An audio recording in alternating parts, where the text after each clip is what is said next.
Hello and welcome. This is Cheryl. Thank you so much for joining me today. In this video, I'm sharing a Gatefold window card using the large die of the month for Spellbinders. This is called Botanical Atrium. In my first video sharing the clubs, I called it Botanical Aquarium and was so kindly corrected. I must have read the name initially and read it wrong and then labeled it wrong, but it is labeled correctly now. It's called Botanical Atrium. I am going to create a Gatefold card that has a clear center to it so that you can see through the grid part of the atrium die and see what's in the actual atrium. I'm also using the clear stamp of the month for some for a sentiment on the inside. My first step to create this card is to create the Gatefold card base.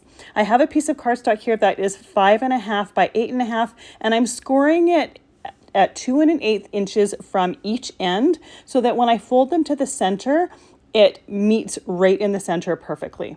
So you're going to use the same size of cardstock that you would use for a 4 1/4 by 5.5 inch piece, or for a 4 1/4 by 5.5 inch card, but we're just going to score it differently.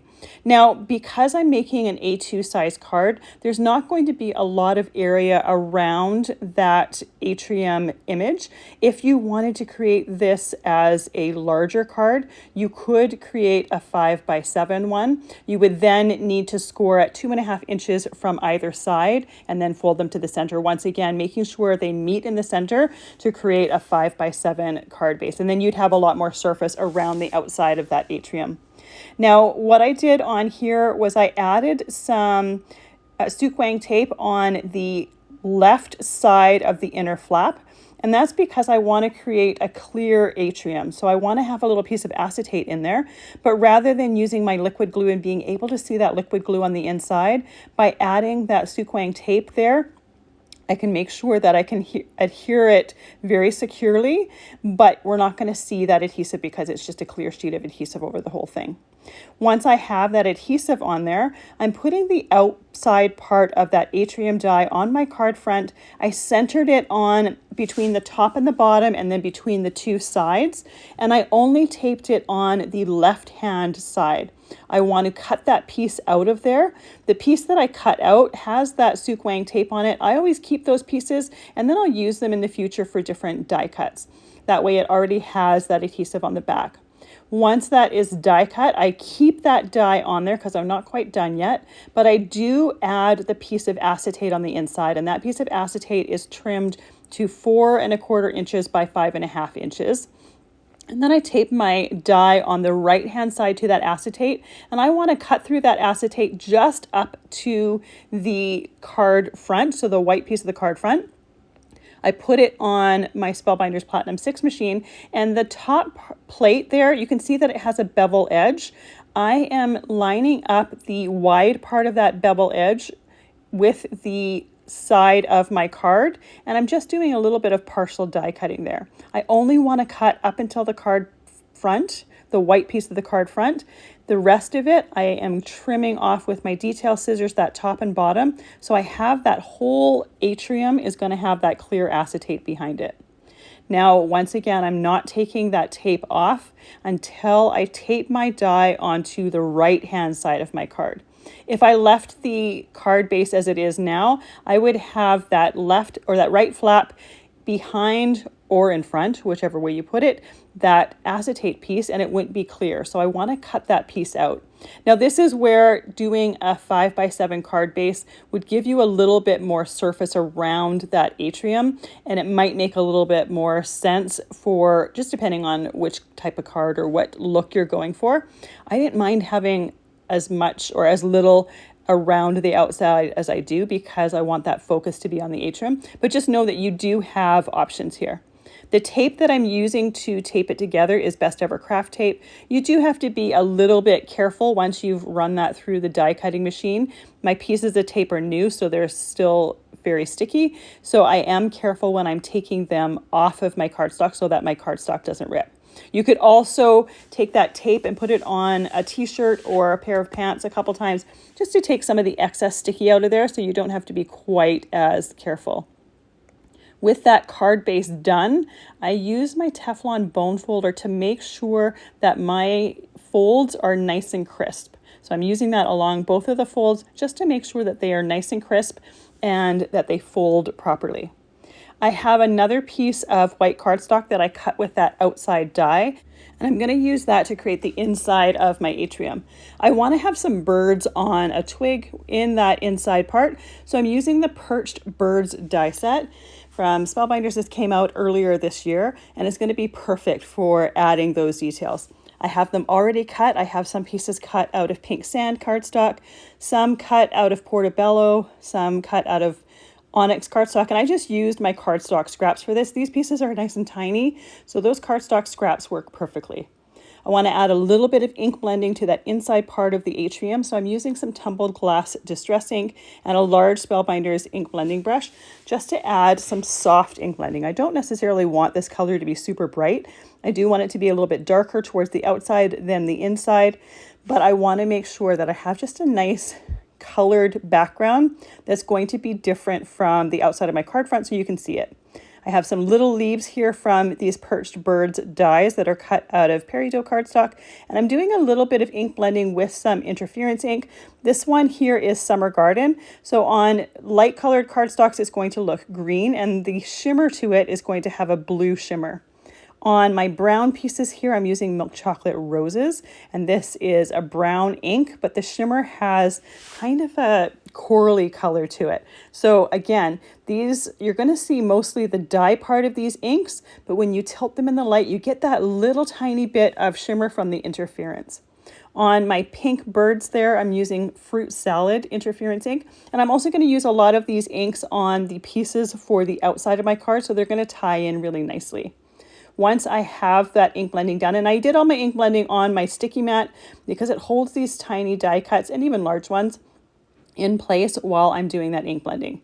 You could see that when I was doing the leaves, they didn't really want to stick, and that's because they're just so tiny that the force of that ink blending brush kind of moves them around, but it held them enough that I was able to get some ink blending on them. And I didn't ink blend the entire part of these die cuts. I only ink blended part of it, so we get a little bit of visual dimension or visual difference between the different areas.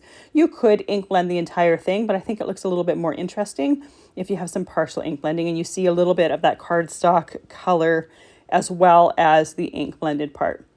These birds have a base to them that I die cut in that Onyx Cardstock, and I didn't do any ink blending on that because the only thing you're going to see is the beak, but it's the perfect surface to be gluing all of these pieces onto.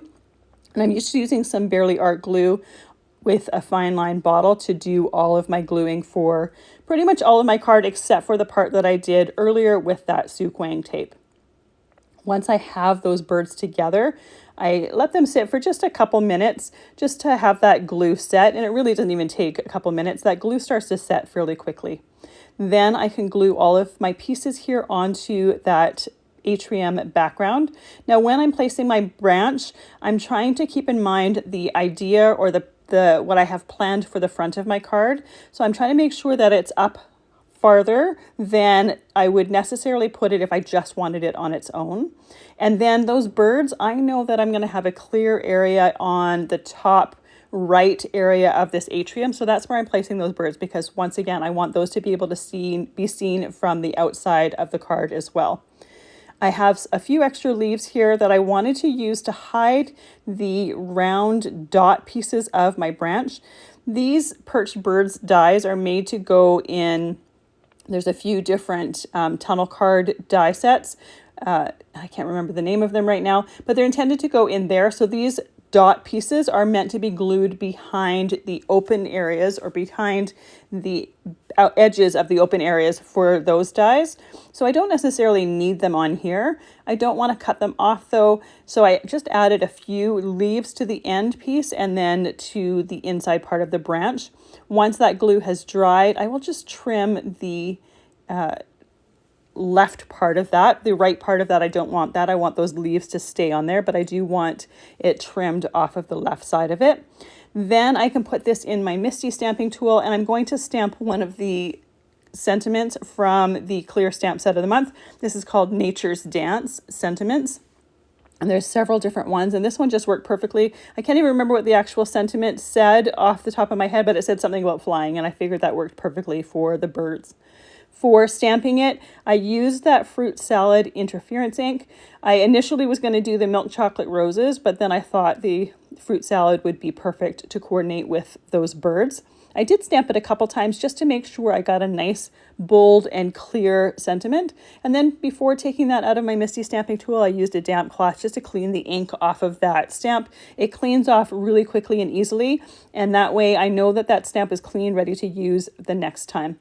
I'm going to set that aside for a few seconds to dry and then take out my Scor-Pal, and I'm scoring close to the top of this piece here.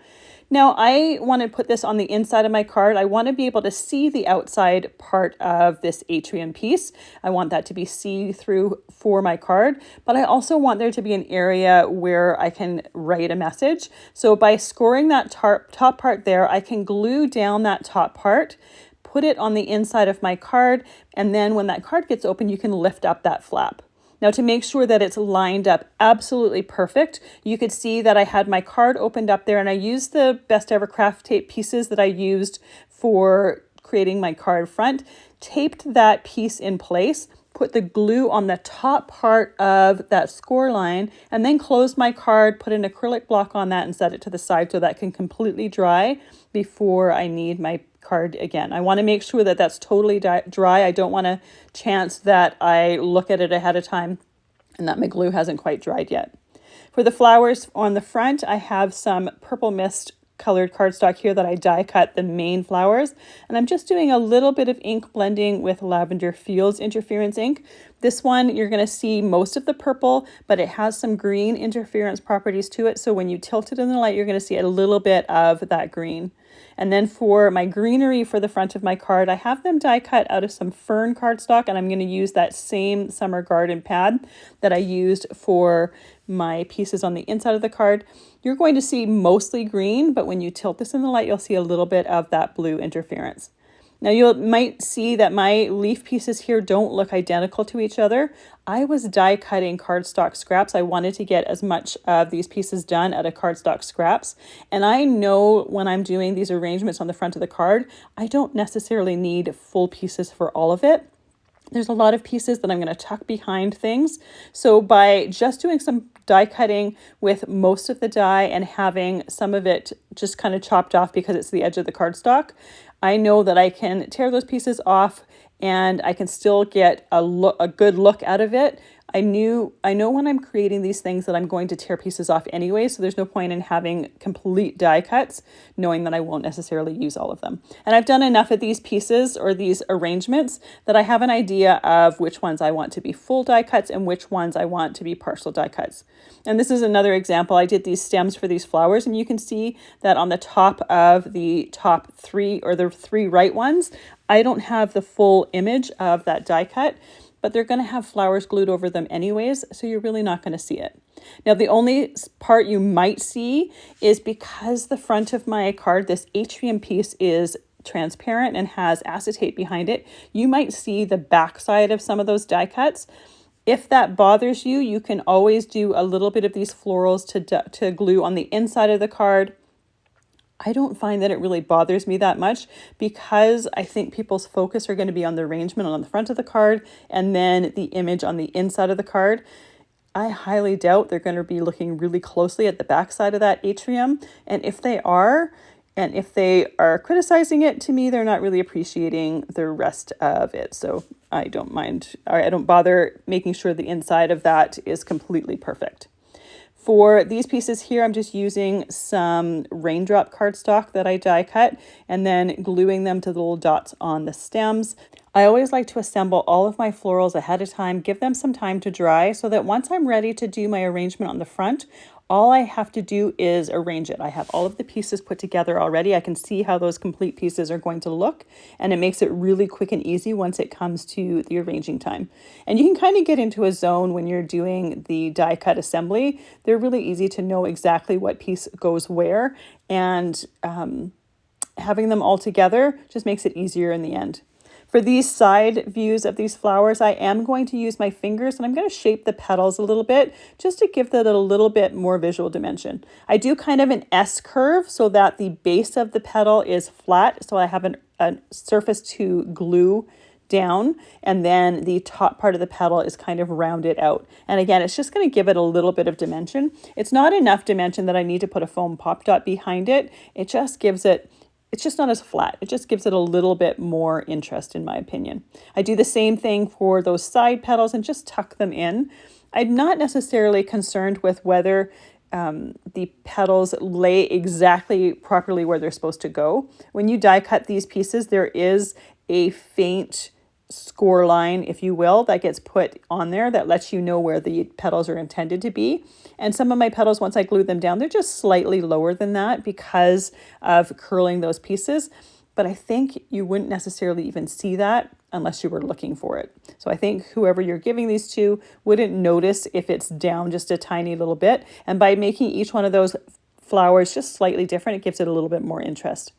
For these little blue flowers, I added a little bit of stickled dots to the center and then set them aside to dry.